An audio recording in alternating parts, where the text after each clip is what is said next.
Chers amis, bonjour et bienvenue sur notre chaîne. Aujourd'hui, nous vous emmenons au cœur de l'un des sacrements les plus riches de la vie de l'Église, la célébration de la messe chrismale et du jeudi saint, qui ouvre solennellement le Triduum pascal. Cependant, ça dépend des diocèses. Pour la célébration de la messe chrismale, il y en a des diocèses qui prévoient ça le lundi saint, le mardi saint, le mercredi saint ou le jeudi saint. Dans de nombreux diocèses, comme ici à la cathédrale de Toul ou de Nancy, la journée commence par une célébration particulière importante, la messe chrismale. Autour de l'évêque, les prêtres venus de tout le diocèse se rassemblent dans un esprit d'unité et de communion. Au cours de cette messe, ils renouvellent les promesses faites le jour de leur ordination, manifestant ainsi leur engagement au service du peuple de Dieu. Mais un moment central de cette célébration est la bénédiction des huiles saintes, l'huile des catéchumènes, l'huile des malades et le sang crème. Ces huiles accompagneront tout au long de l'année les grandes étapes de la vie chrétienne, le baptême, la confirmation, l'ordination ou encore le sacrement des malades. Elles sont le signe concret d'une église qui sanctifie, guérit et fortifie. Le soir venu du jeudi saint, l'église entre dans un autre moment essentiel, la messe du jeudi saint, la messe de la Seine, qui nous plonge dans le mystère de la dernière scène de Jésus-Christ avec ses disciples. Trois grands événements sont alors célébrés. Tout d'abord, l'institution de l'Eucharistie. En offrant le pain et le vin comme son corps et son sang, le Christ fait un don total de lui-même. Il sera présent pour nourrir les croyants et les accompagner dans leur vie quotidienne. Ensuite, l'institution du sacerdoce.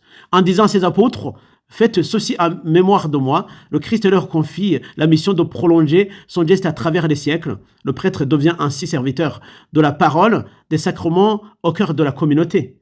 Enfin, le lavement des pieds vient donner tout son sens à cette mission. En lavant les pieds de ses disciples, Jésus pose un geste d'humilité et d'amour.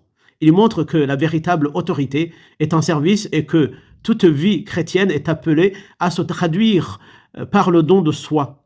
Ce qui est particulièrement frappant, c'est le lien profond entre la messe chrismale et la célébration du jeudi saint.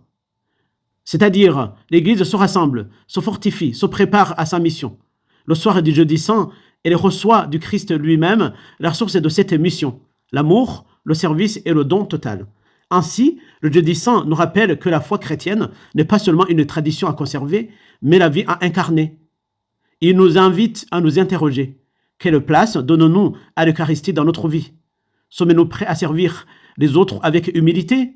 Comment vivons-nous notre engagement dans l'Église et dans le monde? À travers ces célébrations, c'est toute une vision de l'homme et de la société qui se dessine. Une humanité appelée à grandir dans la communion, la responsabilité et le service. Merci de nous avoir suivis dans ce reportage. N'hésitez pas à partager cette vidéo et à vous abonner pour continuer à approfondir ensemble le sens des grandes célébrations chrétiennes. À très bientôt sur notre chaîne. Au revoir. Sur l'image que vous voyez, j'ai choisi l'évêque qui bénit le sang crème, des huiles saintes, mais aussi un prêtre qui lave les pieds comme le curé de la paroisse. Merci beaucoup. En ce jour, souhaitons une belle fête à nos prêtres. Portons-les dans notre prière, ainsi que tous les adorateurs du Saint-Sacrement et le mouvement qui placent l'Eucharistie au cœur de leur vie comme le Mège. Je vous remercie. Bon Triduum pascal.